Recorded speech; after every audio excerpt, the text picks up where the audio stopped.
북한 주민들이 자유롭게 세계 여행하는 그날까지 함께합니다. 이제 만나러 갑니다. 얼마 전 캄보디아에 취업박람회를 간다면서 출국했던 한 대학생이 싸늘한 주검으로 돌아왔습니다. 무슨 일이냐라고 했는데 이 뒤를 지금 알아보니 사건을 파면 팔수록 그 뒤에 거대한 국제적인 범죄 조직이 있다는 정황이 나타나면서 파장이 굉장했었죠. 네, 국정원에서 현재 캄보디아에 온라인 범죄에 연루된 한국인만 2,000명이다라는 발표가 있었습니다. 사실 이 숫자가 굉장히 충격적인 숫자거든요. 대체 무슨 일이 벌어지고 있는 건지 먼저 영상으로 만나보겠습니다. 캄보디아로 떠났던 한국인 대학생이 현지에서 2주 만에 숨졌습니다.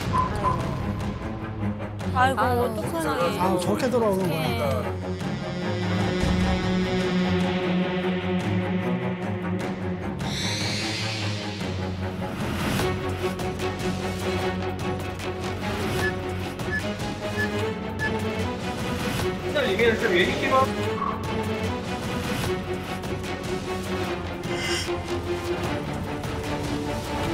야, 저 진짜 사람이 할 짓이냐고.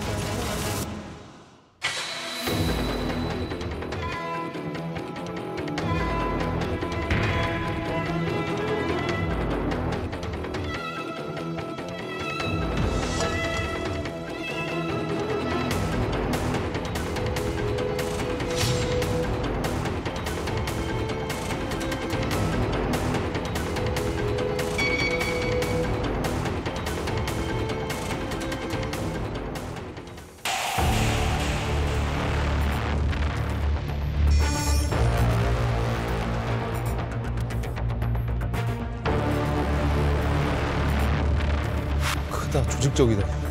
그룹이야. 그러니까.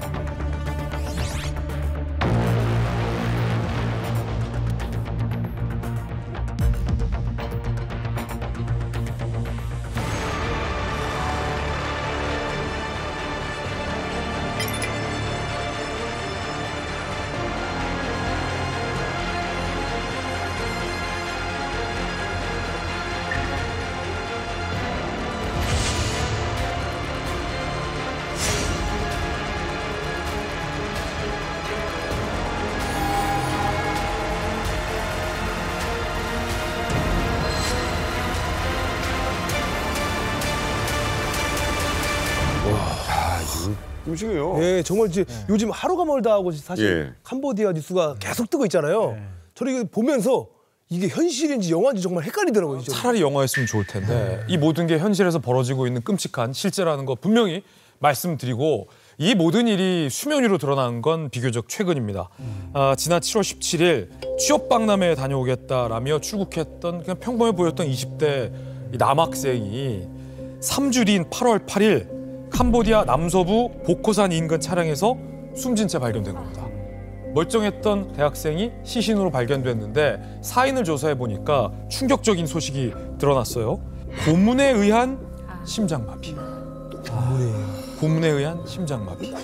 게다가 조사 결과 이 학생이 아까 영상에서 봤던 이 중국 갱단이 운영하는 범죄 단지, 이른바 이 웬치라는 범죄 단지 안에서 감금이 돼서 모진 고문과 폭행과 강제로 마약 투약까지 당했던 것으로 드러났습니다. 이 소식이 알려지면서 한국을 포함한 전 세계가 발칵 뒤집힌 겁니다. 더 충격적인 건 이 학생을 캄보디아로 유인했던 건 같은 학교 과 선배였던 거예요. 알고 봤더니 평범해 보였던 이 학교 선배가 범죄 조직의 국내 활동 모집책이었던 겁니다. 이것 또한 충격적인 거죠. 그러니까 보이스피싱에 활용될 대포 통장을 만드는 데 도움을 주면 큰 돈을 벌 수 있다라는 말에 속아서 캄보디아 현지로 갔다가 고문을 받고 심장마비로 죽은 채, 버려진 채 발견이 된 겁니다. 한순간의 잘못된 선택으로 22살의 평범한 대학생이 끔찍하게 생을 마감하게 된 거죠. 이게 문제가 요즘 젊은 친구들이 희망이 없습니다. 아버지, 어머니 세대보다 처음으로 못 살게 된 신세대들이 살고 있는 게 현재 우리나라 대한민국이에요. 이런 상황에서 그러니까 지금 얼마나 그 취직이 안 되고 있냐면은 구직 활동을 안 하고 그냥 쉬고 있다. 그러니까 이 실업 통계에도 집계가 안 되는 인구가 40만을 돌파했다고 합니다. 캄보디아에서 일자리를 제공해 주겠다라는 구직 광고가 상당히 많이 뜹니다. 한번 보실까요? 고소득 알바 광고입니다. 해외 IT 업무 월 1,000만 원 주겠다라고 이제 해요.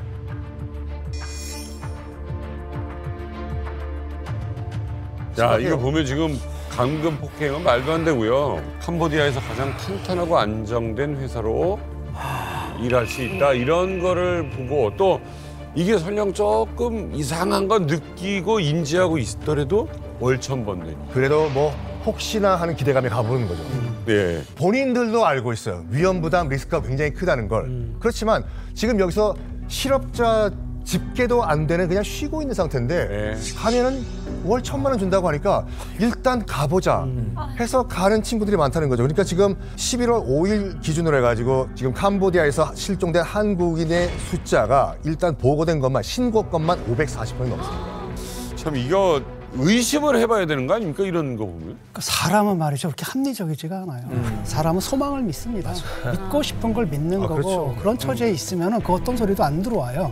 그래서 보게 되니까 현재까지 나온 조사와 증언들에 따르면 뭐 자기가 신뢰하는 지인의 권유에 따라 가게 된 경우도 있고 정말 몰라서 가는 경우죠. 취업 게시판에서 딱 왔는데 뭔가 좀 이상하긴 하더라도 혹시 알아?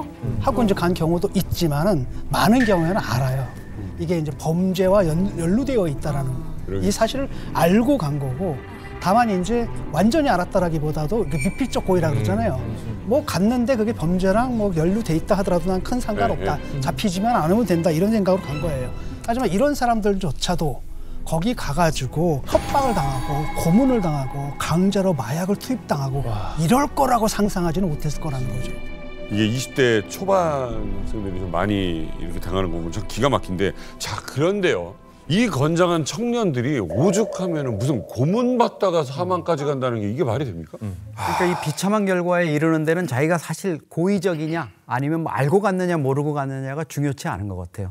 가는 순간에 핸드폰과 여권을 일단 뺏기는 순간 이 사람들이 이제 그 순간부터 21세기의 디지털 노예로 이제 전락을 하는 거죠.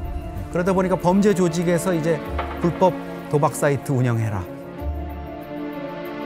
보이스피싱 해라, 로맨스 스캠 해라. 심지어 가상화폐 투자 사기로 유인하는 역할까지도 맡아서 하다 보면 이제 점점 처음엔 피해자였는데 자기가 이제 다른 범죄자들을 끌어들이고 피해자를 또 양산하는 가해자로 이제 둔갑을 하는 거죠. 그런데 그 과정에서 이제 자기가 여러 가지 양심의 가책을 느끼거나 또 너는 너무 힘들다 돌아가고 싶다 이렇게 해서 탈출을 시도할 수도 없어요. 뭐 총기를 가지고 지키고 이러던데 요행이 또 어떻게 좀 벗어나려다가 다시 잡히게 되면은 뭐 전기고문, 또 징벌방, 아까 뭐 심장마비로 숨졌다 그러는데 그게 사실 쇼크로 그런 상황에 이른 거 아니겠습니까? 그러면서 이제 도저히 벗어날 수 없는 어떤 그 수렁으로 점점 빠져들게 되는 거죠.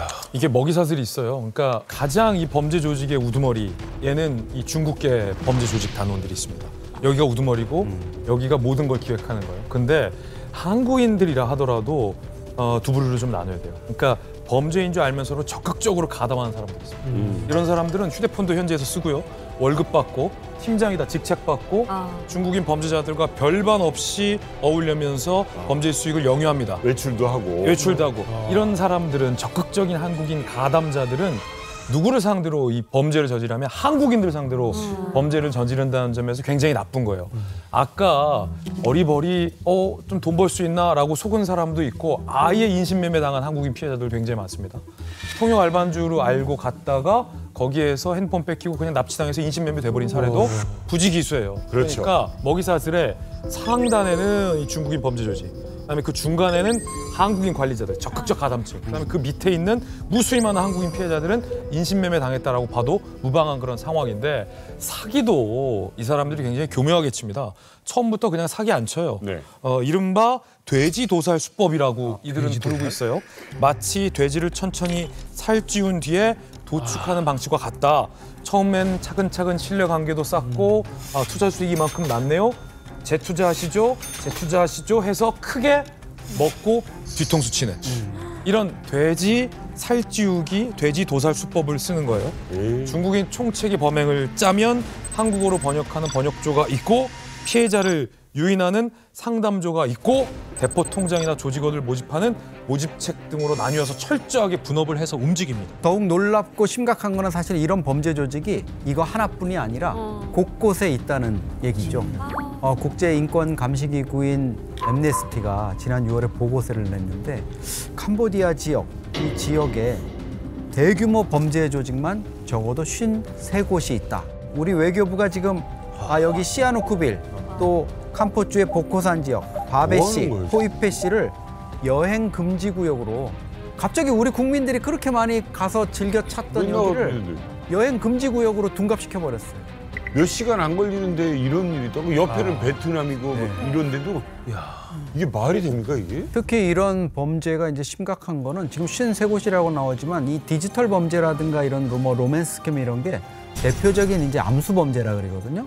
드러나지 않는 숫자의 이 범죄. 그러니까 사실 드러난 게 빙산의 일각에 불과하고 이게 뭐 강력 사건이나 이런 거 같으면 드러나고 피해자가 널려 있고 뭐 이러니까 금방 우리가 발견을 해서 대처를 할 수 있는데 이 범죄는 정말 우리 사회에 또 국제적으로 은밀하게 퍼져나가는 거고 피해자가 지금 얼마인지 아직까지도 우리가 정확히 알 수가 없잖아요.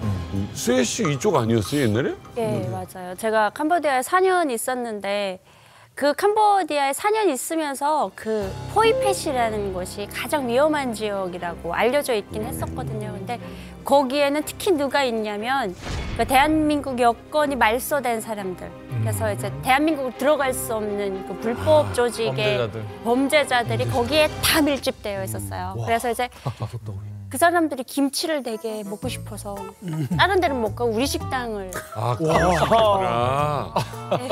그러니까 김치 좀 뭐 해달라고 그러고 네. 좀 와서 먹고 하고. 그 사람들 덕분에 진짜 그 팔에 그림 엄청 많이 그린 사람들 많이 봤죠. 그럴 수 있겠다. 네, 그래서 하얀 셔츠를 입고 왔는데 뒤에 뭔가 이렇게 그림이 그려져 있는 거예요. 그래서 우리 애들이 그런 거 모르잖아요. 그렇죠. 뒷전등에 무슨 그림을 그리셨습니까? 이렇게 물어봤던 적도 있고 그리고 여기에 이제 카지노 불법 그게 들어가 있어가지고 거기에 이제 모든 이 팔 못 붙이는 사람들이 거기 싹 다 모여 있었거든요. 그 왜 딱 그게 포이펫이냐 그랬더니 태국으로 넘어가기 거기가 딱 국경 지역이라서 접경 지역이라서 바로 튈 수 있는.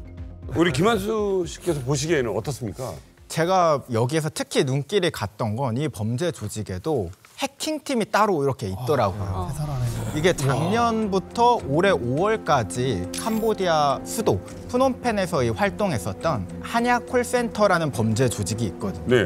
근데 이 범죄 조직은 이 범행의 역할과 뭐 이런 계획, 스타일에 따라서 뭐 수사기관을 사칭하는 대검팀도 있고 로맨스 스킨만 이제 전담하는 로맨스 팀도 있고 또 악성 코드를 설치하게 유도하는 해킹팀 이렇게 총 7가지의 팀으로 이 범죄 활동을 했다고 합니다. 또 범죄 수사를 피하기 위해서 이 범죄 조직원들이 다 가명을 썼는데 이 범죄 조직의 총책이 사용했던 가명이 우리가 다들 알고 있는 범죄 도시로 유명한 마동석 배우님 이름을 썼다고. 어머요. 와. 시대가 이런데 아직도 전화 통화 때문에 가서 돈을 붙이고 아직도 이런 거에 당한다고? 라고 하지만 계속 나와요. 네, 맞아요. 이 해킹 얘기가 나온 김에 이제 북한 해커들의 근황에 대해서 좀 이야기를 드리자면 혹시 최근에 북한 해커들이 대한민국 국민들의 스마트폰을 먹통을 만들고 있다가 걸린 사건 혹시 들어보셨나요? 먹통이 아주 근데 저도 이 이야기를 듣고 깜짝 놀랐는데 더 깜짝 놀랐던 건 이 이만갑 제작진도 이 수법에 당할 뻔했어요. 어머나. 작가님이 이야기를 해주시더라고요. 실제로 저렇게 문자를 받았다고 합니다. 카카오톡으로. 어머머머머머. 해킹된 거네. 김은주라고 이명갑 출연자의 명의로 저 보낸 거예요, 문자를. 작가님 안녕하세요. 바쁜 일상 속에서 잠깐의 여유를 줄 수 있는 스트레스 해소 프로그램을 추천드려요.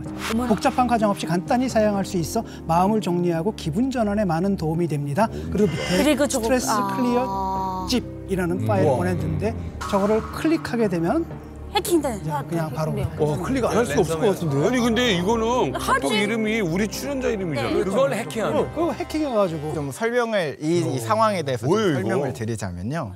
혹시 저렇게 해서 프로그램을 실행해 보면 어떨까 궁금하시죠? 보고 그냥 말 궁금하네요. 그 작가님께 받아서 실행을 한번 해봤습니다. 해봤어요? 어떻게 동작하는지. 설치를 하고 프로그램을 실행하면 아무 일이 없습니다. 이 설치 프로그램을 더블 클릭해서 실행을 하면 설치가 진행이 됩니다. 우리가 뭐 일반 프로그램을 설치하는 과정과 비슷합니다. 그 과정에서 어떤 에러 메시지가 나오는데요. 자, 이 에러 메시지는 일부러 띄운 겁니다. 그리고 설치가 다 끝나게 되면 이렇게 바탕화면에 스트레스 해소 프로그램이 나오죠. 실행을 하면 아까 그 에러 메시지가 나옵니다. 놀랍게도 에러 메시지 하나 뜨고 아무 일이 없어요. 우리가 생각하기로는 그 악성 코드를 실행하면 컴퓨터가 꺼진다거나 뭐 파일이 암호화가 된다거나 갑자기 제 지갑에서 돈이 나간다거나 뭔가 이런 현상이 있어야 되는데 아무 일도 없습니다. 숨어 있는 그러면 건가? 이 악성 코드를 만든 사람이 누구인지 이 배우에 대해서 알면 좀 힌트가 되는데요. 이 악성 코드를 만든 사람은 바로 북한 해커 그룹 조직인 콘이라는 조직이 있습니다. 들어봐. 이 콘이라는 해킹 그룹 조직은 우리 대한민국이나 혹은 뭐 미국 혹은 탈북민들 뭐 이런 사람들을 대상으로 해킹을 하고 정보 수집을 목적으로 하는 이 해킹 그룹이에요. 어떡해. 그래서 딱 보면은 악성 코드를 실행하면 아무 일도 일어나지 않지만 조용히 아무것도 안 하고 숨어 있습니다.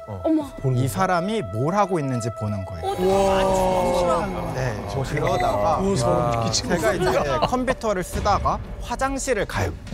그러면 마우스가 움직입니다. 원격 조정을 하는 거죠. 그래서 해커는 이 해킹한 컴퓨터를 이제 감시하고 그다음 필요하다면 거기에 달려있는 카메라를 켜기도 하고 이 사람이 부재 중이다, 어디에 갔다 생각하면은 여기서 더 정보를 캐가는 이런 악성 코드였다고 합니다. 그러면 한 번씩 포맷을 해줘야 돼요? 네. 그런 경우는 초기화를 해줘야 됩니다. 초기화? 핸드폰도? 지금 이 악성 코드는 컴퓨터에서 돌아가는 겁니다. 그러니까 윈도우즈 운영체제에서 돌아가는 악성 코드고요. 그러면 아까 그 카톡 메시지의 정체는 바로 무엇이었냐? 몇 개월 전에 이 악성 코드로 피해자들의 컴퓨터에 몰래 숨어 있었습니다. 그 컴퓨터에 카카오톡이 보통 설치가 되어 있잖아요. 그 카카오톡을 이용하기로 한 겁니다. 거기에 들어있는 카카오톡의 친구들한테 저런 메시지와 악성 코드를 뿌렸던 것이고요. 동시에 이렇게 메시지를 뿌리면 받은 사람 입장에서 뭐야 너 이거 해킹당한 거야? 하고서는 연락을 하거나 그러면은 그 피해자가 나 이거 해킹 당한 거니까 실행하지 마, 아니면 추후에 대처를 할 수 있잖아요. 네. 그래서 북한 해커가 했던 수법 중에 하나가 무엇이냐, 이 컴퓨터에서 로그인되어 있는 구글 계정을 또 해킹합니다. 어머나. 그럼 이 구글 계정이 있으면 안드로이드 운영체제로 실행 중인 스마트폰을 원격에서 초기화를 할 수 있습니다. 원격에서 날려버릴 수가 있는 거예요. 그래서 악성 코드를 뿌리는 동시에 이 핸드폰을 초기화하면 피해자들이 너 이거 해킹당한 거 아니야? 라고 물어보는 순간 먹통이잖아요. 그 순간만큼. 대처를 못하게 되는 겁니다. 고난이. 운주 언니가 어느 날 카톡 그 메시지에다 뭐라고 썼냐면 내 계정 해킹당했으니까 나한테 말 걸지 말아달라고 그렇게 써. 그래서 알았죠 저희는. 놀라운 건 아까 다시 한번 보시면 평소에 이 은주 씨와 관계가 있는 사람들에게 했던 호칭을 그대로 써요.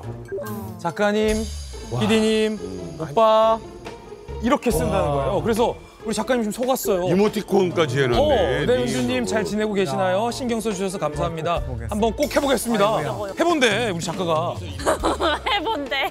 이게 근데 실제로 2017년도에 유행했던 해킹 수법 중에 하나긴 하거든요. 이게 너 아니야? 해킹 수법이라고 불렸었어요. 뭐냐면 SNS 계정을 해킹한 다음에 거기에 있는 친구들한테 메시지를 보내는 거예요. 이거 너 아니야? 크크크 하고 링크를 보내면 대박이다 진짜. 대박이다. 이거 어떻게 안 할 수가 있어요? 그 링크를 너 아니야? 그렇죠. 모르는 문자에서 왔다면은 이게 저희가 이거 피싱이네라고 판단을 하지만 이게 친한 친구한테 그렇지. 오면은 이게 더 믿을 수밖에 없거든요. 이 전에 거를 읽어봤다는 거잖아. 친구가 어떤 표현으로 부르나. 인간관계를 봤다는 거죠. 이모티콘 잘 쓰는 게 뭔가. 그러니까 그렇게 하면 진짜 누구든 걸릴 수 있겠다. 그러니까. 맞아요. 저는 국주 씨 있잖아요. 이국주 씨. 국주. 국주가 갑자기 돈을 꿔달라는 거예요. 갑자기 연락 와가지고. 그래서 너 맞아? 내가 그랬어요. 그랬더니 맞아 오빠. 그래도 너 나한테 반말 안 했잖아. 근데 반말을 한 거예요 저한테. 뭔가 느낌 이상해가지고 네 손 좀 찍어서 보내봐 그랬거든요. 뜨거우니까.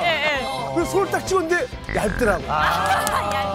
그래서 이거 아니다. 그래서 전화했더니 해킹 당했다고 얘기를 하더라고요. 예전에 저한테 연락이 왔었거든요. 카톡을 타고 왔어요. 카톡으로 이렇게 타고 왔는데 되게 잘생긴 외국인 남자가 청진기를 끼고 자기 의사래요. 의사인데 아프간 전쟁에 지금 이렇게 지원 나와 있는데 근데 어떻게 한국말을 이렇게 잘하냐 내가 그랬어요. 그랬더니 그냥 어렵게 자기는 한국말에 관심이 많아가지고 배우고 싶은데 너는 영어를 배우고 싶지 않냐? 자기 영국계 의사래요. 그래서 우리 친구 하자. 그래서 그래 나 영어 배우고 싶다. 이래서 그러면 너 영어로 얘기해. 그래야 내가 배우는데 왜 계속 한글로 보내주냐? 그래서 근데 어느 순간에 자연스럽게 그 러브러브 이런 쪽으로 끌고 가더니 잘자 내 사랑하는 거예요. 그래서 야 나 모욕감을 느낀다. 난 널 사랑한지 근데 난 사랑하는 남편인데 왜 내 사랑이라고 하냐? 근데 그로부터 몇 개월 지나가지고 뉴스에 나오는 거예요. 그런 뭐 아프간에서 무슨 전쟁 무슨 보상금 받았는데 내가 이걸 받아야 되는데 니 좀 돈 보내줘 해가지고 야 나도 조그만 명청했으면 돈을 보낼 뻔했구나. 그 남자가 되게 섹시하게 잘생겼어요. 그 정도가 아니라 최근에는 일론 머스크도 친구 신청을 해가지고 제가 받아줘야 되나 이분 받아줘야 되나 굉장히 고민했던 적이 있어요. 분명한 건 지금 이 순간에도 캄보디아 어딘가에서는 끔찍한 범죄가 자행되고 있다는 것 하나만큼은 굉장히 분명한 사실입니다. 자, 지금부터 이만갑 독점 공개입니다. 저희 채널A의 취재진, 특히 이제 저희 후배 기자가 시아누쿠빌의 범죄 단지를 직접 다녔습니다. 생생한 현장 취재기 들어보시죠. 위험한데. 이 사건이 발생하고 제일 먼저 거의 달려갔다시피 했어요.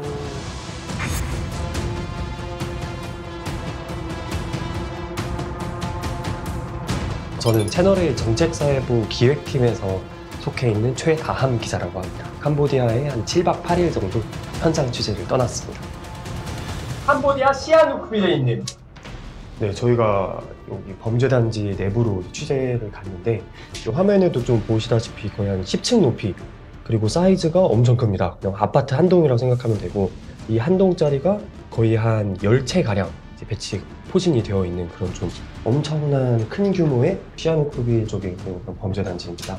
누가 봐도 뭔가 좀 을씨년스럽고 경계가 많이 삼엄했습니다.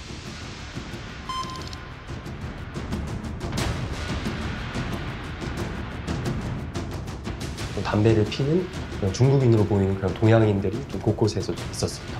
그리고 밑에 1층 같은 경우에는 보안 요원들이 또 지키고 있어가지고 분명히 여기가 좀 활성화되어 있는 그런 범죄단지 기숙사로 보인다. 이런 인상이 들었습니다.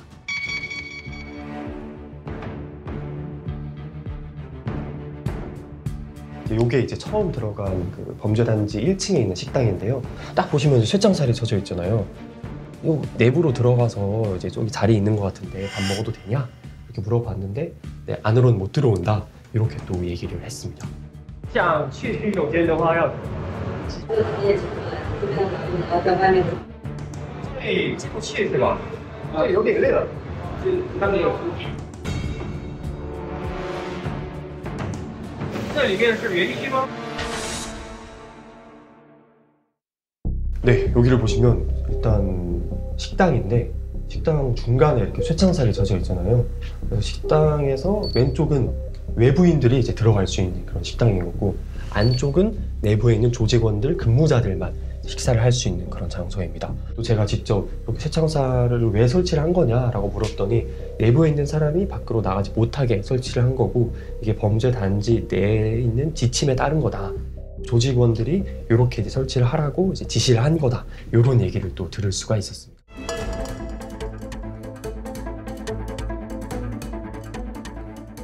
为什么这样的？里面园区封了，园区封了，里面的人不允许的吗？是里面吧，伤没死。 이런 일이 진짜네요. 실화네요, 실화. 대박이다.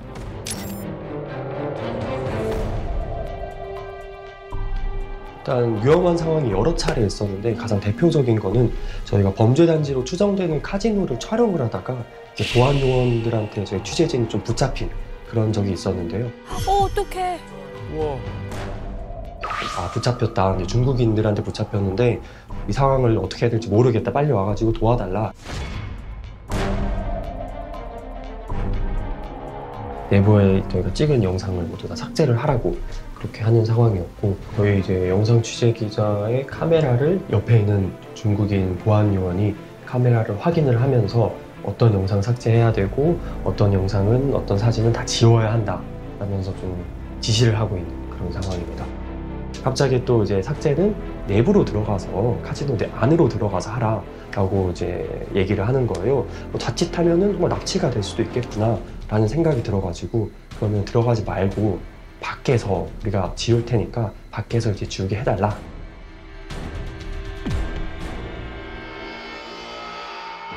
개망나이들이네. 그니까. 뭐야, 이들만의 세상이네 진짜. 세 씨는 보니까 지금 중국어를 쓰는 사람들이 많은데? 네. 왜요?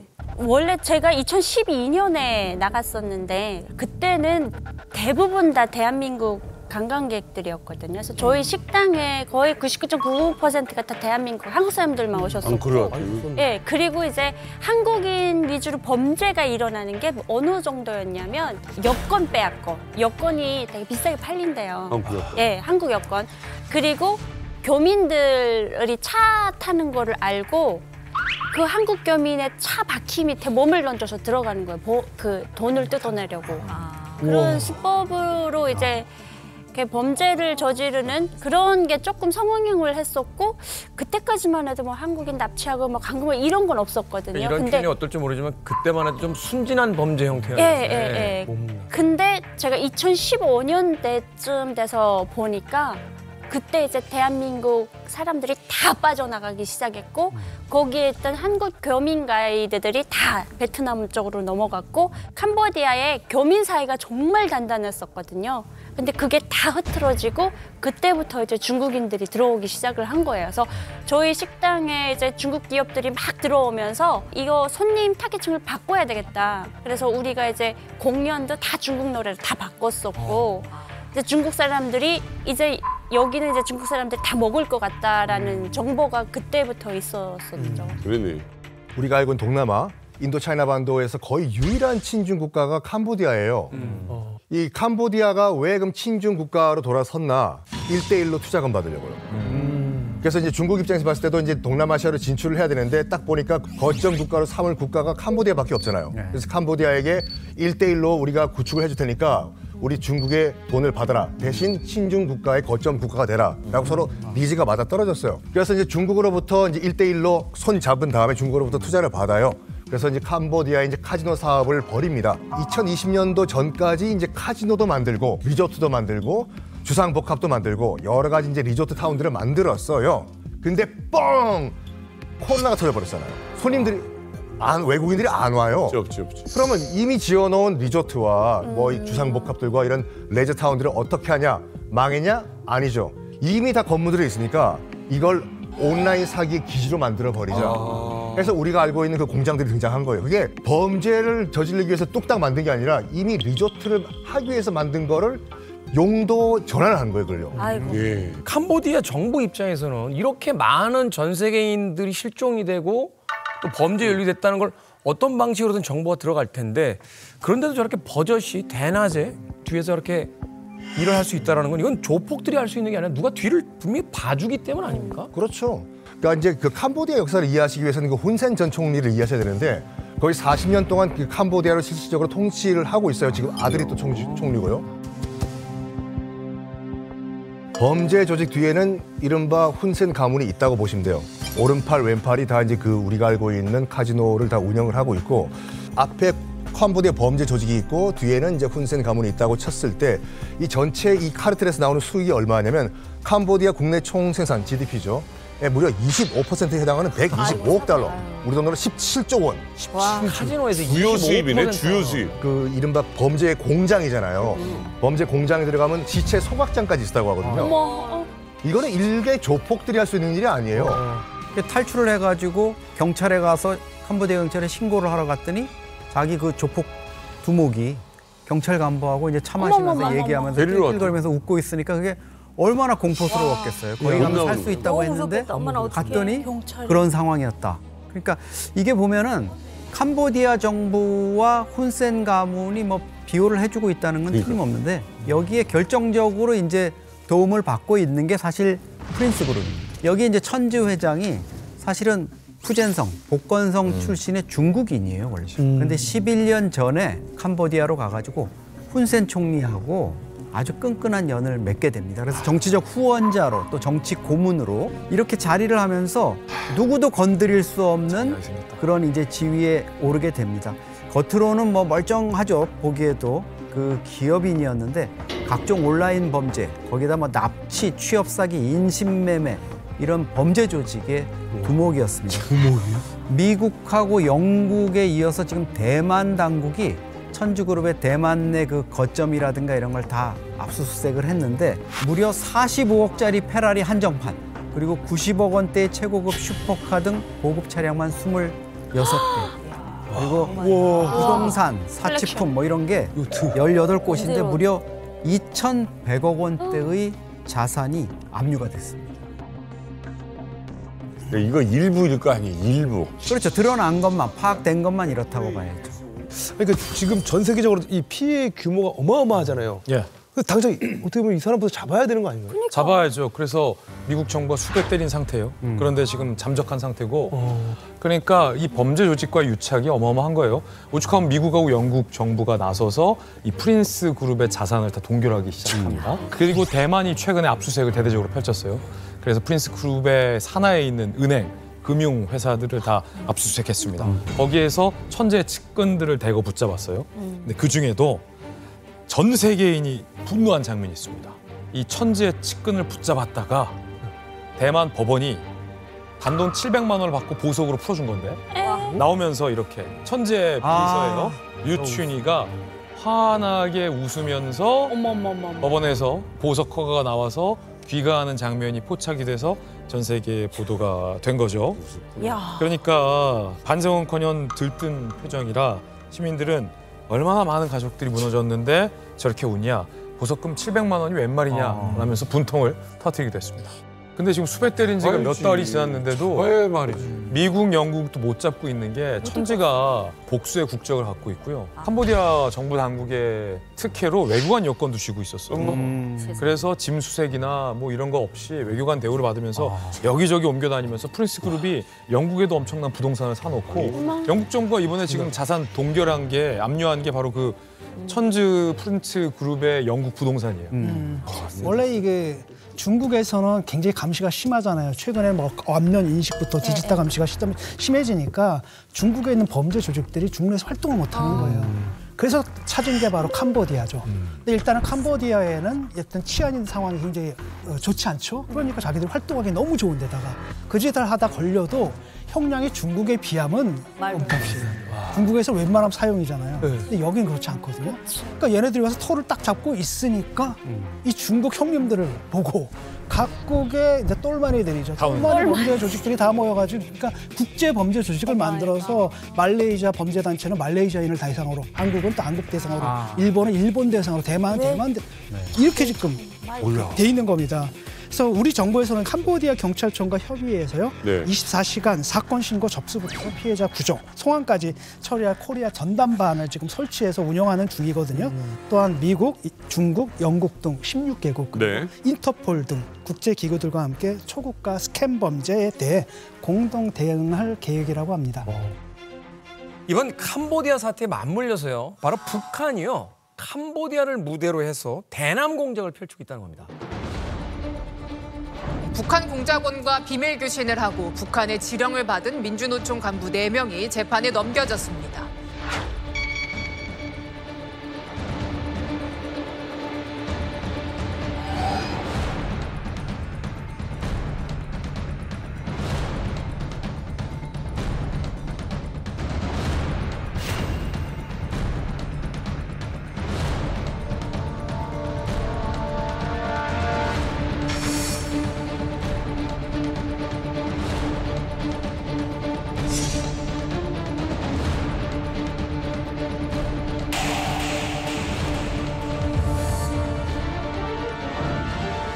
와, 아니 아직 간첩이 있는 것도 사실 충격인데 그 접선지가 캄보디아였다고. 참, 이거 깜짝 놀랄 얘기죠. 아마 예전에 뉴스를 보신 분들도 알겠지만 그동안 너무 많은 일들이 있으니까 언젠가 우리 기억에서 잊혀져 버린 얘기가 아닌가 싶습니다. 하지만 이거 분명히 있는 이야기이기 때문에 오늘 이만갑에서 제대로 한번 이야기를 나눠보도록 하겠습니다.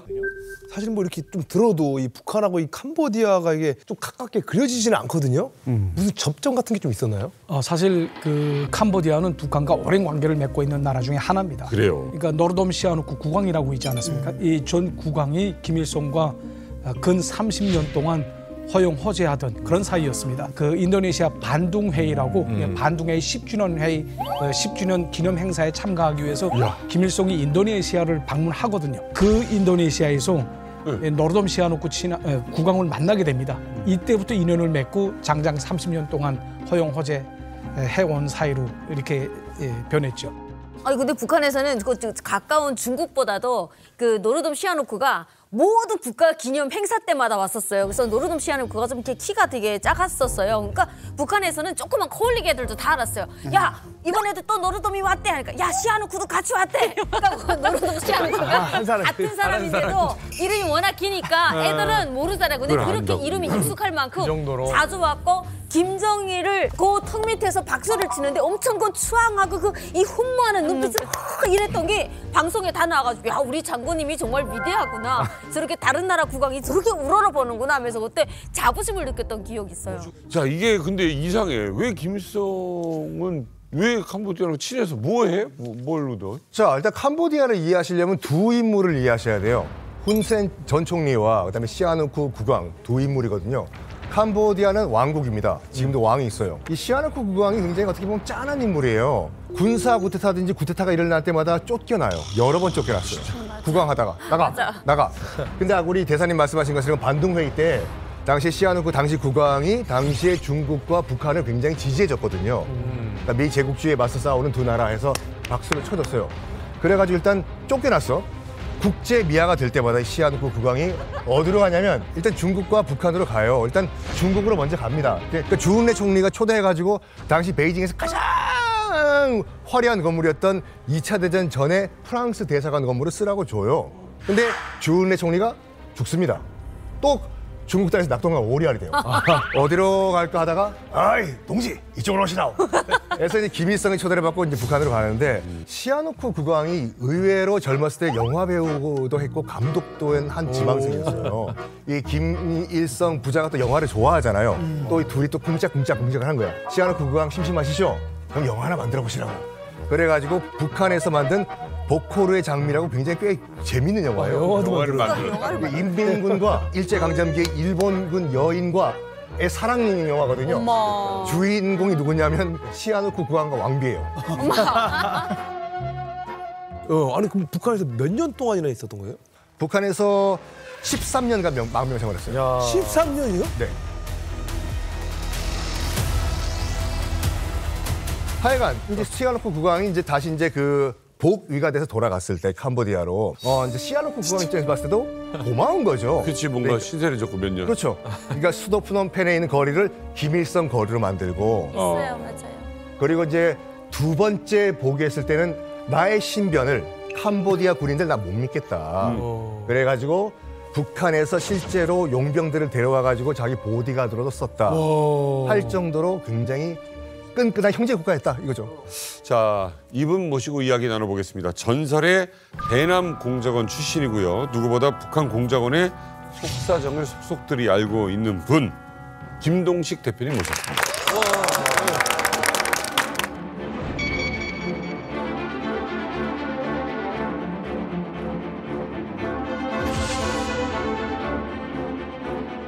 반갑습니다. 저는 전직 남파공작원입니다.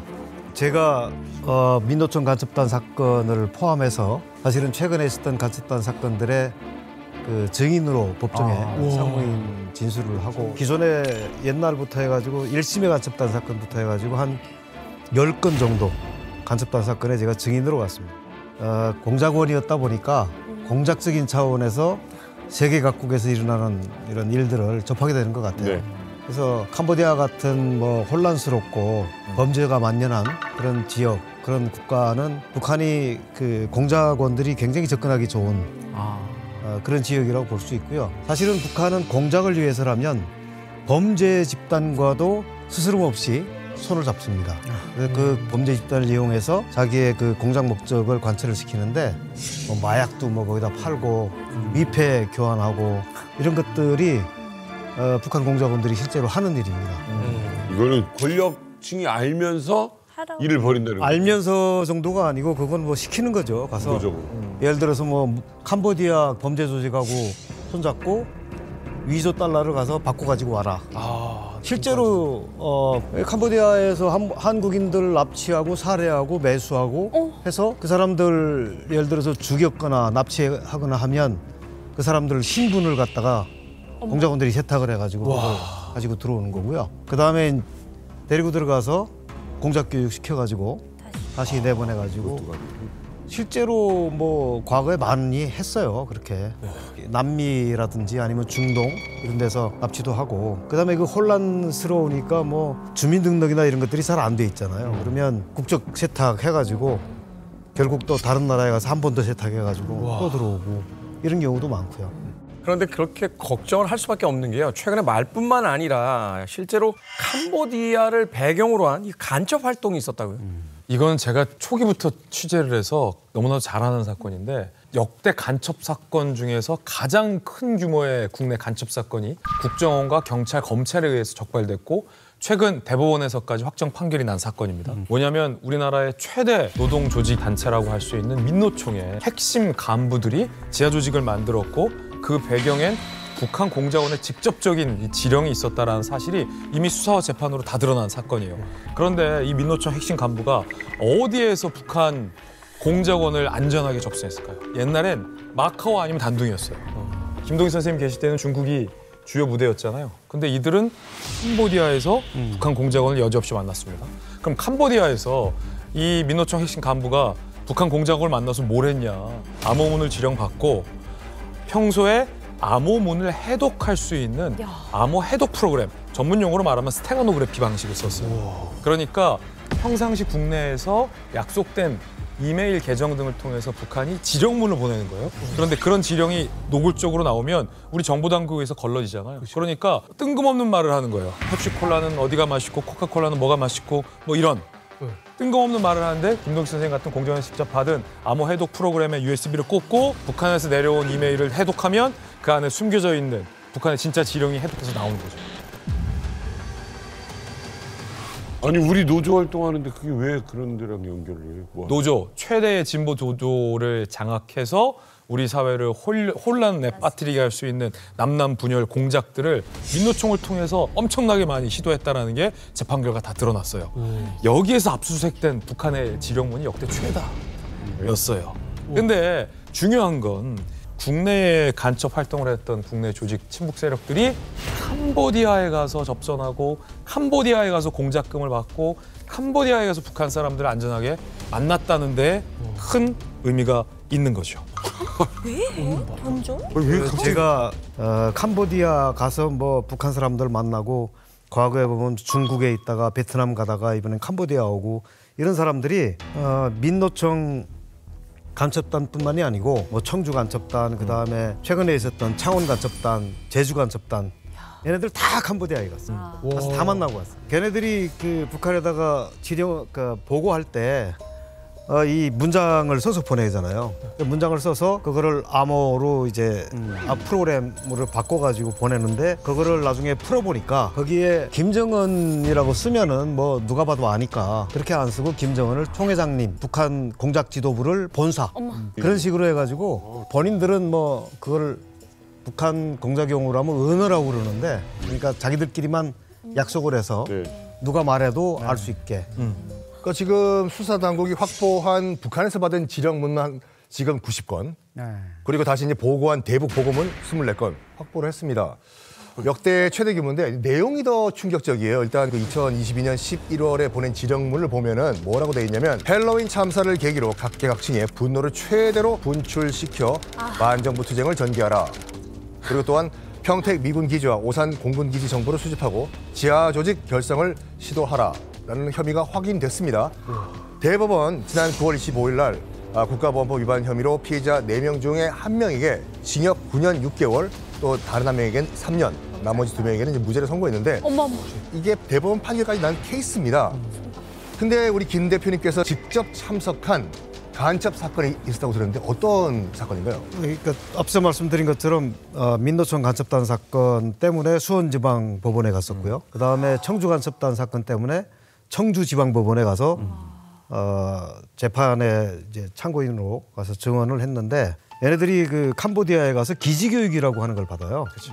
옛날에는 북한이 민주기지, 혁명기지라고 해서 이 남쪽에서 포섭한 사람들을 북한으로 데리고 가서 이제 사상교육이랑 시켜가지고 보냈는데 지금 최근에는 북한이 여러 가지로 데리고 가는 게 좀 여건이 안 되는지 오히려 해외에 나와서 해외로 불러내가지고 그 북한에서 하던 그 기지교육을 해외에서 하는 거예요. 그래서 실제로 보면 캄보디아에서 접선을 해가지고 호텔에 들어가서 이제 숙식을 하는데 같은 호텔에만 들어가는 게 아니고 같은 방에 들어가요. 그래서 거기에서 뭐 2박 3일, 3박 4일 동안 같이 먹고 자면서 거기서 이제 기지 교육을 하는 거예요. 와, 너무 사실 너무 소름 돋거든요. 사실 듣기만 해도 안 믿게 되는데. 너무 화가 나네. 근데 가가지고는 구체적으로 어떤 교육을 받는 거예요? 제가 실제로 1990년 1차 침투했을 때 한국이 국내에서 포섭해가지고 양반을 반잠수정에다 태워가지고 북한으로 데리고 갔거든요.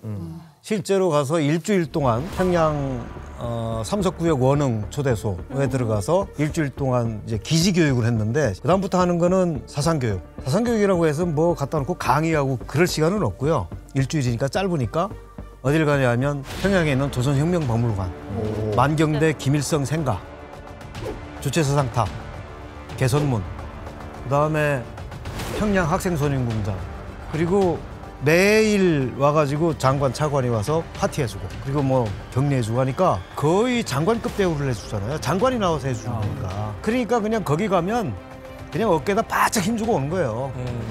그때 가니까 가자마자 평양 가니까 평양 만수대 김일성 김정일 동상 앞에 가니까 만세를 그렇게 크게 부르더라고요. 그래서 오히려 저희가 창피할 정도로 옆에 있던 주변에 있는 사람들이 다 쳐다보더라고. 그러니까 제가 창피하죠. 저희는 거기 가서 그렇게 만세 크게 안 불러요. 그러니까 그냥 가서 인사만 하고 가는데 이런 걸 생각해봤어요. 기독교인인데 나는 가가지고 예수님 만나고 온 사람이야. 이런 느낌. 예수님 만났어. 그럼. 그러니까 어린 시절에 왜 종교를 경험하면 나이가 들어서도 그 종교에 대한 의심을 안 하잖아요. 그렇죠? 그러니까 20대 때 자신들이 순수하다고 믿었던 그 시기에 어떤 사상이 들어가면 그 뒤로는 이게 의심의 단계는 없어요. 아니 그러면 대표님 보시기에 이 캄보디아가 공작 활동하기 좀 좋은 곳인가요? 예, 굉장히 좋은 아마 그 지역이라고 생각을 해요. 나 국가가 캄보디아라고 하는 국가가 왜냐하면 굉장히 혼란스럽고 그 다음에 범죄가 많고 그러니까 그쪽에 들어와서 불법적인 활동을 해도 굉장히 그 유리하게 편리하게 편하게 활동할 수 있고요. 캄보디아는 한국 사람들이 많이 갑니다. 뭐 관광객이든 사업차가든 간에. 근데 북한이 또 캄보디아하고 친해요. 자기들이 편하게 왔다 갔다 할 수 있어요. 이게 그러니까 남과 북이 동시에 편하게 왔다 갔다 할 수 있는 곳이 캄보디아예요. 그게 제일 좋아요. 그러니까 보면 프놈펜이나 그다음에 그 앙코르와트 여기에다가 접선 장소를 다 지정을 해줬더라고요. 그래가지고 이 지령을 내릴 때 접선 장소, 접선 시간, 그다음에 접선 절차 이것까지 다 구체적으로 하달을 해줘요. 뭐 예를 들면 뭐 앙코르와트 조각상 앞에 와서 오른쪽에 뭐 페트병, 물병을 들고 있어라. 그다음에 왼쪽에는 신문을 들고 있고.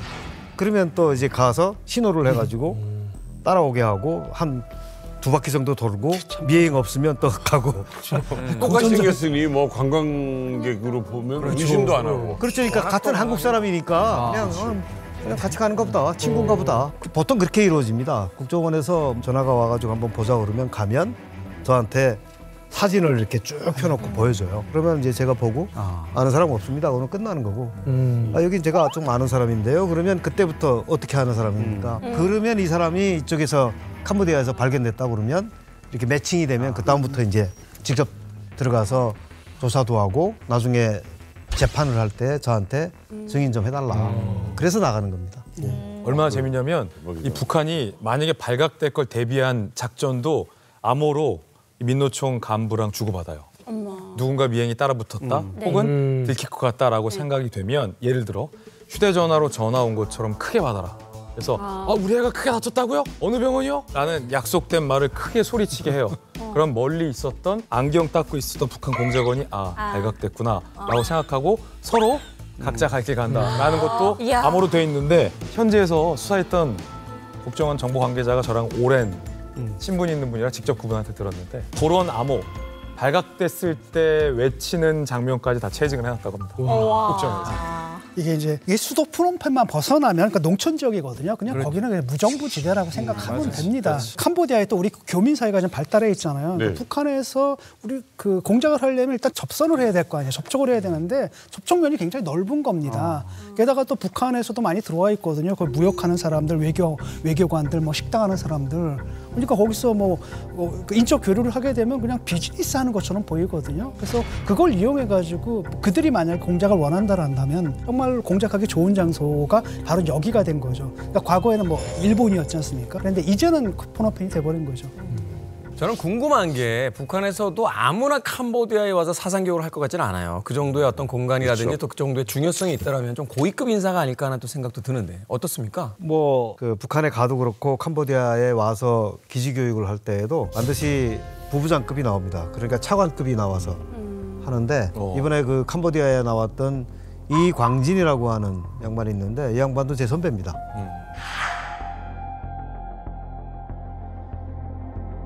제가 김정일 정치군사대학 19기인데 그 양반은 17기. 같은 중대에서 1년 동안 같이 생활을 했어요. 양반은 3학년이고 전 1학년이고. 양반이 88년도에 먼저 한국에 들어옵니다. 침투를 해서 이선실을 데리고 가려고 와요. 할머니가 대방동 할머니. 할머니가 이선실 할머니를 데리고 그렇게 해서 연결이 또 돼요.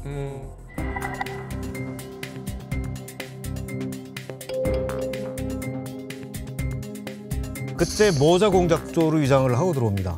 그러니까 할머니 한 분하고 이광진이 이 할머니를 데리고 들어오는 거예요. 그래서 이선실을 만나서 데리고 들어가려고 했는데 이선실이 안 가겠다고 못 가겠다. 왜냐하면 해놓은 일이 없어서 일을 좀 더 하고 가겠다 해가지고 여기 남았는데 그 후속타로 저희가 온 거죠. 그래서 그 양반이 왔다 갔다는 걸 알았었고 그래서 그 당시에 임무 수행을 못했기 때문에 공화국 용칭을 못 받았어요. 못 받아가지고 부서에서 이 친구 공적을 좀 만들어서 공화국 용칭을 줘야 되겠다. 그래가지고 그 당시에 제가 있던 부서에서 장관이 한 번 더 갔다 와라. 뭘 하러 가야 되냐 그랬더니 무인포스트 하러 갔다 와라. 그래서 예를 들면 여기다 이제 배낭에다가 공작금, 무전기 이런 것들을 잔뜩 지고 나와가지고 전국에 돌아다니면서 다 묻어놓고 간 거예요. 한국에. 그러니까 잠깐 왔다 간 거죠. 강화도를 통해서. 누비구다. 그걸 땅에다 묻고 가요? 예. 뭔지 알아요. 산속에 공작금, 돈, 그다음에 무기 이런 것들 다 묻어놓고 가고. 그래서 그 공적으로 공화국 용칭을 받고 지도원으로 들어가서 계속 그 내부에서 승진을 한 거예요. 이때까지 안 나타나다가 한 22년 지나니까 차관급이 돼서 나온 거예요. 캄보디아로. 와. 그래서 이렇게 연결되네. 저한테 사진을 보여줘가지고 이광진이가 원래 대학교 때는 이름이 김성철이었거든요. 대학교 때도 가명을 씁니다, 저희는. 그리고 대학 졸업하고 나오면 또 가명을 또 바꿔요. 그래서 저한테 누구냐? 이광진이, 이거 뭐 김성철이다.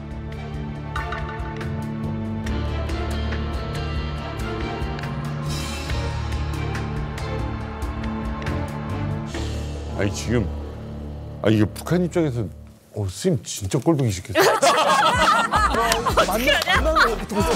너무 싫지. 어쩌다 보니 지금은 간첩 간별 사잖아요. 비밀 자원이 어쩌다 보니 그렇게 됐어요. 비밀 자원들인데 기가 막힌 거죠. 저는 굉장히 눈엣 가시가 아닐까 싶습니다. 충격적인 얘기가 하나 더 있습니다. 뭐예요? 해드릴까요? 뭐 있어? 지금 북한의 지금 드론 기술이 굉장히 빨리 발전되고 있잖아요. 물론 뭐 그치. 러시아가 상당히 지원을 많이 해주고 있습니다. 어쨌건. 하지만 그 플러스 지금 북한으로 들어가고 있는 드론 기술과 부품 상당수의 중심에 동남아시아가 있고 또 그 중심에 캄보디아가 있다. 이란 이런 데가 아니라 아닙니다.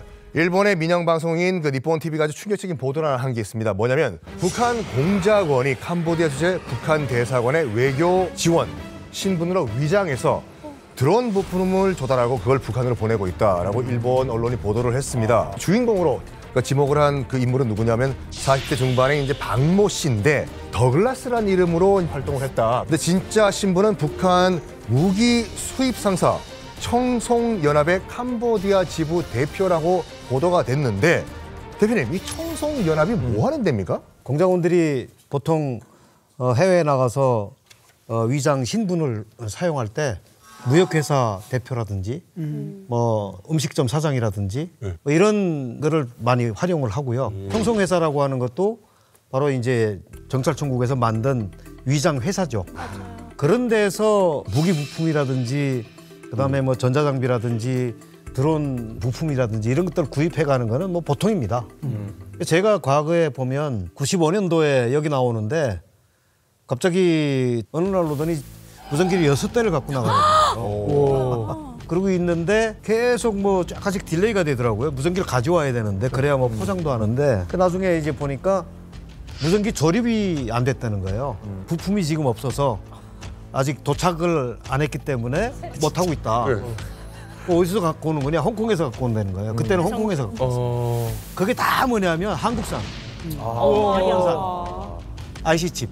제가 그때 가져왔던 무전기에 내장을 뜯으면 다 한국산 부품이에요. 그런 것들을 공작원들이 가서 다 구입해 옵니다. 우리 그 국정원이 청송연합에 대해서도 되게 주목하면서 이제 파악해 놓은 자료를 보니까 90년대 원래는 대남 침투용 함정, 그리고 김정은 뭐 아버지 할아버지인 김일성 김정일이 타는 호화 요트, 이런 걸 북한이 좀 자체적으로 만들어 보려고 공작 자금 뭐 조성 이런 거를 복합적으로 하려고 만들었다 그러는데, 한때는 뭐 북한 무기 수출의 한 50%를 여기서 담당했고 중국, 이태리, 오스트리아, 이란, 말레이시아에까지 지사가 있었다 그래요.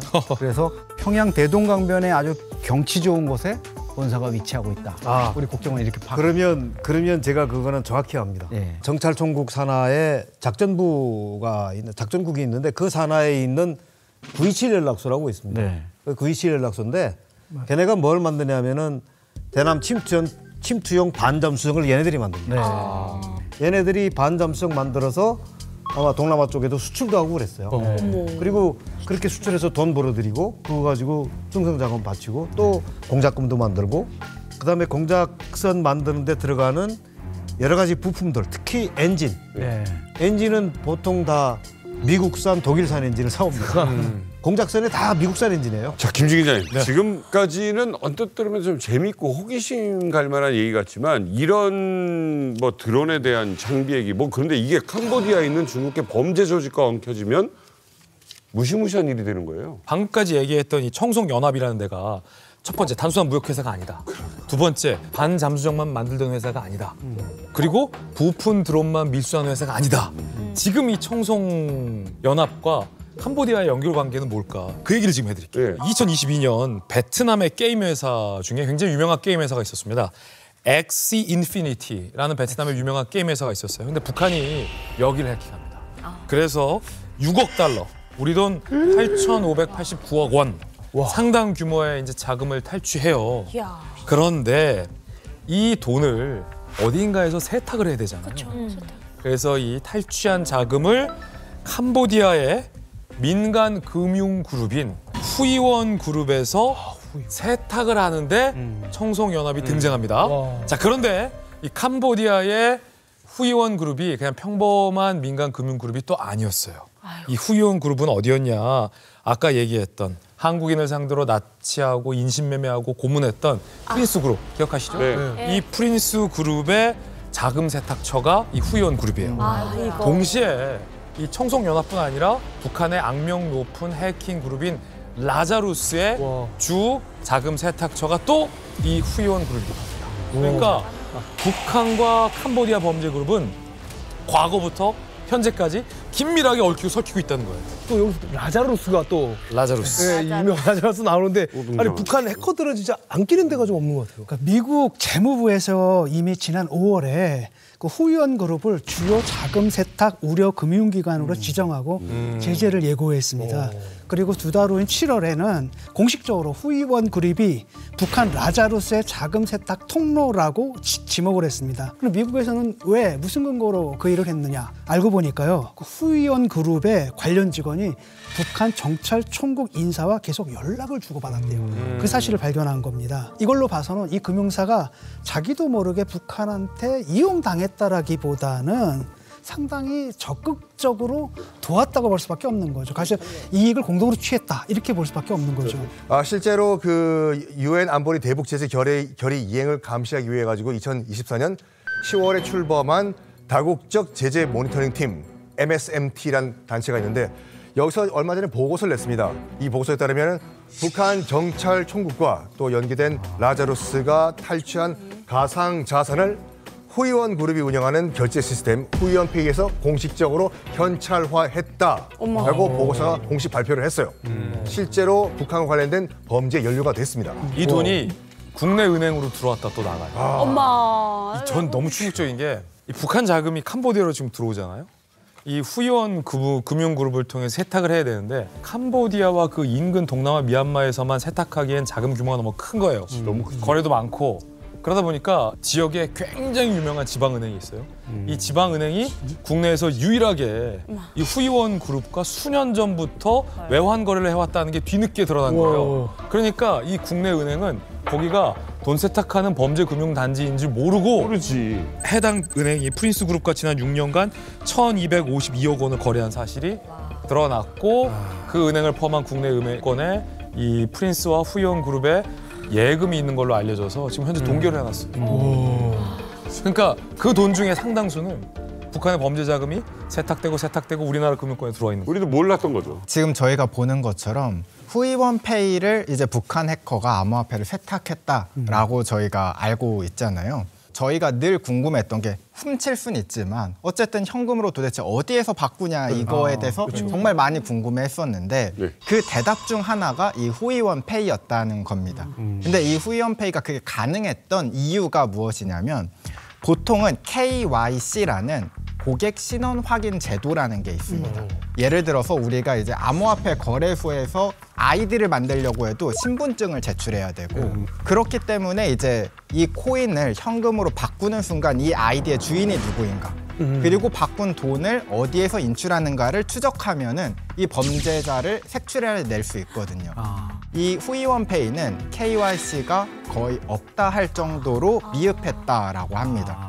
그러니까 이제 가짜 신분증이나 이런 걸 이용해서 가짜 계정들을 여러 개 만들 수 있었고 그러면 이 암호화폐를 받은 거를 쉽게 현찰화시킬 수 있었던 거죠. 자, 그럼 여기서 질문. 다 알고 있어요. 후위원 그룹이 그런 곳이라는 걸 알아요. 근데 왜 터치하지 못할까요? 손보지 못할까요? 이게 궁금하잖아요. 사실은 한미일 국제 모니터링 기구가 한 몇 해 전부터 후위원 그룹의 후위원페이가 범죄 자금 세탁하고 있으니까 이거 단속해야 된다라고 캄보디아 정부한테 얘기했어요. 근데 지금까지 후위원페이가 멀쩡하잖아요. 자, 그 이유 알려드릴게요. 후위원페이는 아까 얘기 나왔던 훈센 전 총리의 조카가 주요 주주로 등록된 회사. 진짜.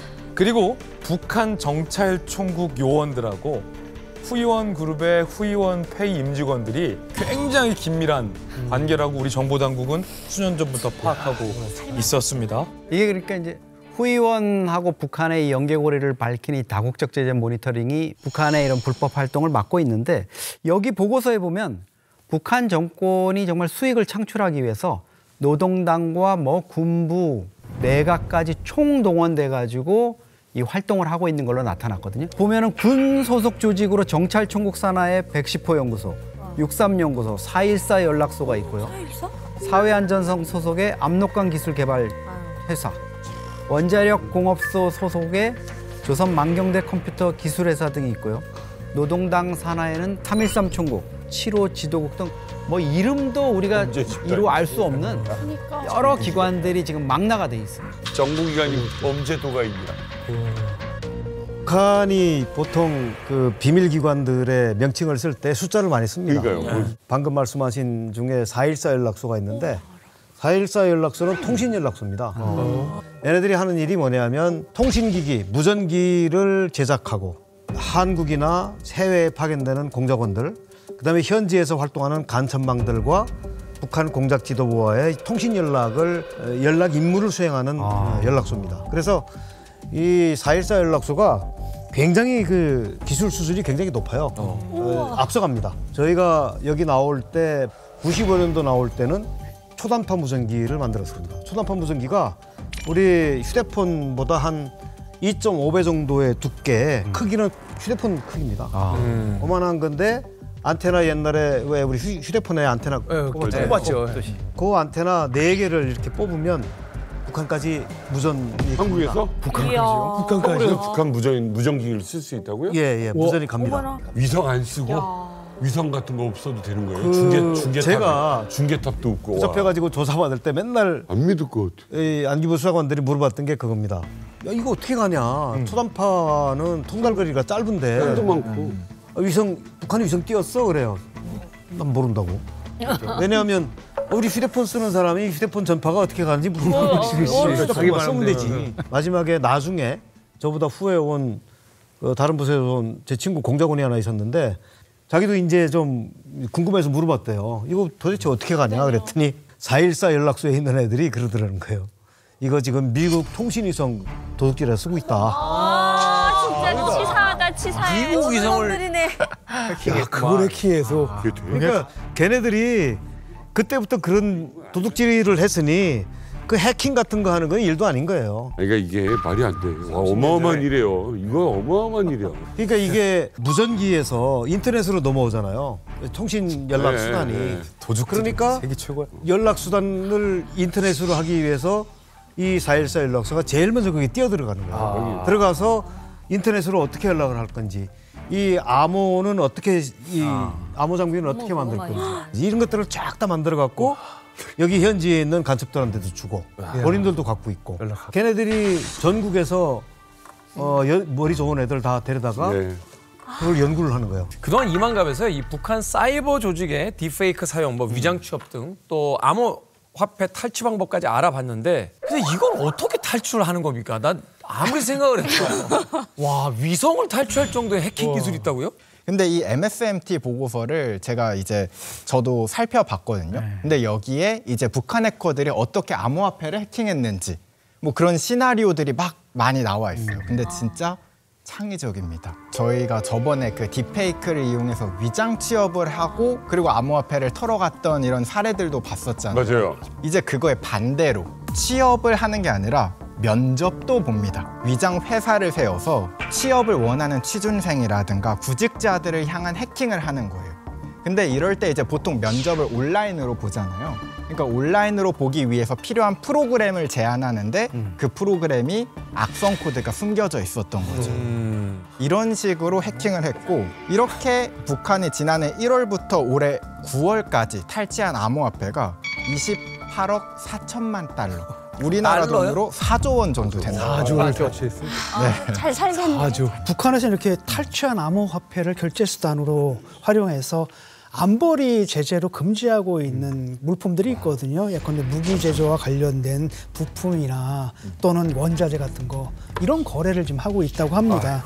근데 문제는 캄보디아 중앙은행에서 이걸 알고 그 금지를 시켰거든요. 후연페이의 라이선스를 박탈했습니다. 웬일이야? 그러면 그거 운영이 안 돼야 되잖아요. 근데 확인해 보니까 지금 여전히 운영이 되고 있는 거예요. 하는 척한 거야. 결국은 이제 캄보디아 정부하고 후연그룹 사이에 이거 정경 유착으로 인해 가지고 그 어떤 제재도 먹히지 않고 있는 건데 들어보니까 그렇더라고요. 뭐 카지노니 또는 뭐 범죄 단지니 자금 세탁이니 이걸 통해 가지고 캄보디아에서 벌어들이는 게 그 나라 GDP의 거의 40% 이상이래요. 우리나라로 말하면 이걸 금지시키면 삼성하고 현대, 뭐 LG 이걸 없애는 거나 비슷하고 그 덕분에 사실 그동안에 연평균 7% 정도의 성장을 해왔거든요. 그러니까 이게 단지 개인의 부패 문제가 아니라 국가의 그 성장 전략과도 관련된 문제가 돼버린 겁니다. 이거. 결국 이 후이원 그룹에는 아무런 타격이 없는 거잖아요. 이대로 좀 놔둬도 되는 건가요? 이대로 두고만 보기는 쉽지 않은데 이 후이원 그룹에 사실 비장의 무기가 하나 더 있습니다. 뭐예요? 바로 후이원 개런티라는 건데요. 이 중개를 쓰는 겁니다. 신뢰할 수 없는 두 조직이 거래를 할 때 이 중개인을 서주는 거죠. 만약에 A그룹과 B그룹이 존재하는데 A가 암호화폐로 자료를 사고 싶다. 그럼 먼저 이 A가 후이원 개런티에 돈을 보내면 자료 보내 하면 자료를 보내고 자료 받았습니다 하면 돈을 전달해주는 그 중간상 역할을 하는 게 이 후이원 개런티거든요. 근데 이게 신뢰할 수 없는 조직들이 거래하기 때문에 특히 범죄 자금들이 많이 몰립니다. 그래서 후이원 개런티와 우리나라에 있는 암호화폐 거래소의 이 거래액을 살펴보니까 2023년까지만 이 조사를 해봤을 때는 이 후이원 개런티와 우리나라 암호화폐 5대 거래소의 거래액이 922만 원이었습니다. 그런데 작년 2024년에는 이 거래액이 922만 원에서 128억을 찍게 됩니다. 약 1,400배가 됩니다. 이렇게 갑자기 급증한 것도 조금 이상하긴 하죠. 이거 만약에 이런 일 없었으면 계속 늘어나겠네. 그렇죠. 이 후이원 개런티가 북한 해커들이 좋아할 수밖에 없는 이유가 여러 가지가 있는데요. 첫 번째가 KYC라는 고객 신원 확인 제도가 없다라는 거. 그리고 비공식이다 보니까 텔레그램으로 운영을 했거든요. 그러니까 가짜 계정들을 가지고 사용할 수 있었다. 그렇다는 말은 익명성을 지킬 수 있었던 것이고요. 그리고 두 번째는 이게 올인원 플랫폼입니다. 후이원 그룹 안에는 후이원 페이도 있고 그리고 암호화폐 거래소인 후이원 크립토까지 있습니다. 그러니까 돈을 받으면 그 안에서 세탁도 하고 환전까지도 가능하고 혹은 그 금액을 이체까지 할 수 있는 시스템이 다 만들어져 있는 겁니다. 이게 금액만으로 봤을 때는 뭐 다른 곳과 비교했을 때 별거 아니네라고 생각할 수도 있지만 이게 1년 만에 이 128억까지 찍었다는 건 조금 주목해 볼 만하다고 생각합니다. 소름 돋는 포인트가 또 하나 있습니다. 뭐 더한 게 있어요? 후이원 개런티의 거래량이 폭증했던 시기와 우리 국민이 납치됐다, 행방불명됐다. 그 시기가 딱 겹쳐요. 이건 또 무슨 말이에요? 그 말은 뭐냐면은 일단 그 인신매매 조직 또 로맨스 스캠 조직이 우리 국민을 납치를 해요. 그 사람들의 명의를 도용한다든지 그 사람들을 이용해가지고 또 범죄를 저질렀겠죠. 이걸 현찰화할 수 있는 창구는 유일한 곳이 바로 후이원 개런티였다. 즉 그 말은 뭐냐면 후이원 개런티를 통해서 이제 현금화했던 그 시기와 우리 국민들이 납치돼가지고 실종됐던 시기와 겹쳐진다. 그래서 아주 밀접한 범죄 관계가 있다라고 우리가 볼 수 있는 거죠. 놀라운 사실 하나 더 있습니다. 또? 이 후이원이 우리나라에도 있다는 거예요. 그랬다며. 나 뉴스 봤어요. 맞죠? 우리나라에? 놀라운 사실 하나 더 있습니다. 또? 이 후이원이 우리나라에도 있다는 거예요. 그랬다며. 나 뉴스 봤어요. 맞죠? 우리나라에? 서울 대림동에서 수상한 환전소가 하나 있었어요. 그래서 우리 수사당국이 이상하다 해서 거기서 쳤는데 이 환전소 이름 후이원. 엄마나. 그런데 이 환전소를 운영하는 사람은 한국인 조모 씨예요. 그런데 조모 씨가 외국 이 출국 기록을 우리 수사당국이 확인해 봤더니 3년 8개월 동안 수십 차례 어디로 출국한 사실이 발견됐을까요? 캄보디아로 출국한 사실이 발견이 됐고요. 최근 3년 8개월 동안 이 한국에 머문 건 1년밖에 안 된다라는 사실도 수사당국이 확인을 했습니다. 이곳이 환전 실적을 실제보다 50분의 1로 축소 신고했다라는 의혹을 갖고 우리가 수사를 하고 있는 곳이에요. 환전 신고액이 얼마일까? 얼마예요? 적게 잡아서 유추한 바는 300억 상당의 외화를 이 조그만한 대림동에 후이원이라는 환전소에서 환전된 걸로 보고 있어요. 근데 이거 추정이에요. 왜냐하면 이 후이원이라는 환전소가 실제 신고한 건 이것보다 50배 적게 신고를 했거든요. 더 심각한 건 이 거래된 금액 중에 일부가 북한으로 흘러 들어갔을 가능성도 지금 배제할 수가 없거든요. 그렇죠. 그래서 우리 경찰에서는 최근 캄보디아 후이원 개런티하고 북한 해킹 조직 라자루스 간의 자금 흐름을 추적하기 위해서 국내 거래소인 업비트를 압수수색을 했습니다. 근데 경찰에서는 그 업비트하고 후이원 개런티 간의 입출금 규모가 당국에 신고된 것보다 훨씬 더 클지도 모른다. 이런 이제 의구심을 좀 갖고 있는 거고요. 아직은 이제 수사의 초기 단계라서 확보한 자료를 분석해가지고 지금 자금의 흐름을 면밀히 추적하고 있는 중이라고 합니다. 아니 이렇게 듣고 보니까 의외로 우리 가까운 곳에 이 북한 해커가 있을 수 있겠다라는 좀 생각이 들거든요. 많죠. 최근에도 충격적인 사건이 있었어요. 국내 유명 요가복 브랜드의 창업자가 여성인데 남편도 꽤 유명했어요. 두 부부가 뭐 셀럽처럼 소개됐는데 이 남편이 북한 해커와 접촉한 것도 모자라 북한에게 수천만 원을 불법 송금해준 혐의가 인정돼서 징역형을 선고받았어요. 요가랑 그게 어떻게 연결해? 그러니까 내 말이. 이 남편은 무슨 일을 했냐면 이 유명 온라인 게임 리니지 알죠? 이 리니지의 불법 사설 서버를 운영했던 거예요. 그런데 이 보안을 우회해야 할 프로그램이 필요하잖아요. 근데 국내 역량에서 구하기가 힘들었던 거예요. 그래서 이런 거 잘하는 데가 어디예요? 북한 해커. 북한 해커인 줄 알면서도 연락을 해서 수천만 원을 이 중국에 있는 유니온페이를 통해서 보내요. 불법 대북송금이에요. 그리고 그 프로그램 보안 프로그램을 받아요. 그러면서 본인의 불법 사설 서버를 활발하게 운영합니다. 그뿐만이 아니라 경쟁 불법 사설 서버가 있어요. 여기를 북한 해커들한테 야 디도스 공격 좀 해줘. 라고 공격도 의뢰합니다. 그 대가로도 또 돈을 건네요. 가져가죠. 이게 우리 정보당국과 수사당국에 포착이 돼서 입증이 돼서 최근 징역형을 선고받았어요. 근데 이 공식 서버에서 하면 되지 왜 불법 서버에서 굳이 하냐? 그렇죠. 이 불법 사설 서버에서는 게임 돈을 현금으로 바꿔줘요. 그러니까 기왕 게임하는 거 나 열심히 해서 게임에서 돈 벌면 이거 현금으로 바꾸고 싶다라는 생각 때문에 보통 몰리는데 이 안에 경마라든가 홀짝이라든가 이런 도박 시스템을 만들어 놓으니까 사람들이 이쪽에 오면 사실 그 게임을 하러 온 게 아니라 그 안에 있는 도박을 하러 오는 거예요. 온 김에 이렇게 그 불법 사설 서버를 운영하면 돈을 벌 수 있으니까 이 공식 서버에 있는 이 게임을 복사를 해야 되잖아요.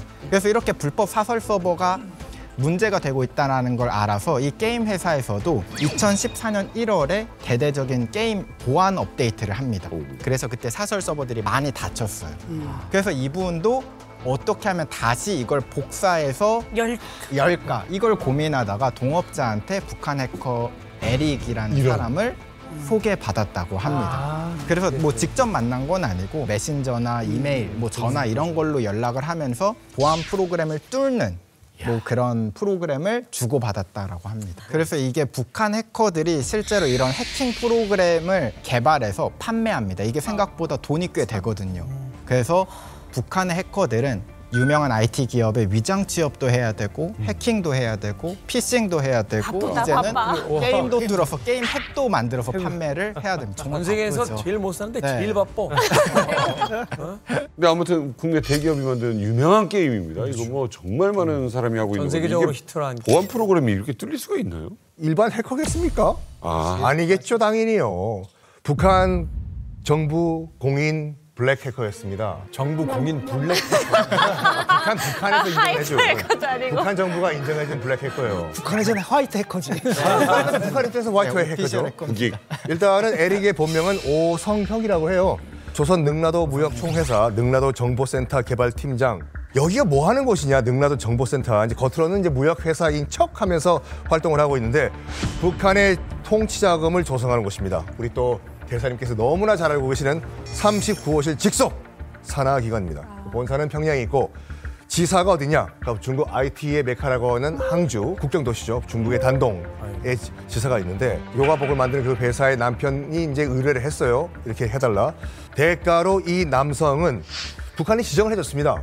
다른 은행 말고 이 은행으로 송금하라. 중국 공상은행 계좌에 총 6번에 걸쳐가지고 2,380만 원을 이제 그 남성이 보냈어요. 그럼 당연히 그 돈이 어디로 갔겠습니까? 김정은의 통치자금으로 갔겠죠. 그러니까요. 이거 진짜 심각해. 야, 이건 심각한 일이구나. 이게 웃을 일이 아니네요.